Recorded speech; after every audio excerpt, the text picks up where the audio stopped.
سألت أبو دانية قلت له كم يوم تقدر تتحمله بعيدا عن أم دانية؟ يعني احنا نعرف شخص يقول أنا أقدر أسبوع أتحمل وأنا بعيد عنك. أسبوع؟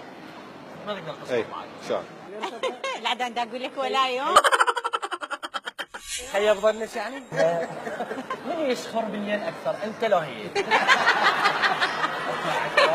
إذا من كانت تشخر تبقى عليه. اي انا قاعد. الرجل الشخير؟ اي اعتراف صريح، اعترف يقول الرجل الشخير وهي تقول ما أضوج من الشخير، دائما المرأة هي المضحية.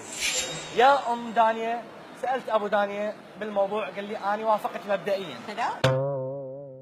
هو يوافق. شو توافق؟ راح نعتبر هذا العقد جاري ومفعول ما بيني وبين أبو دانية. يعني من بعد إذنك طبعا. ما يوقع. تفضل. ما يوقع لا. بس اسمحي لي خلي أحكي لك الفكرة. ممكن إنه تقنعيه بالبيت، شلون؟ ما يوقع أصلا بالبيت. يعني اتوقع. بس اسمحي لي. لا بس 5 ملايين راح نعطيها هسه نقد. ما يبقى بالبيت أنا موافقة بالبيت. يعني ما تبقى. ها 5 ملايين. ضوجني. يعني بس اسمحي لي، هو الزواج انت ضد فكره الزواج الثاني؟ ليش علي يروحون يتزوجون بس مو يمي، شو له علاقة؟ يا أبو دانية. اي بس خلي يوقع وانهي الموضوع. بس خلي يوقع وانهي الموضوع.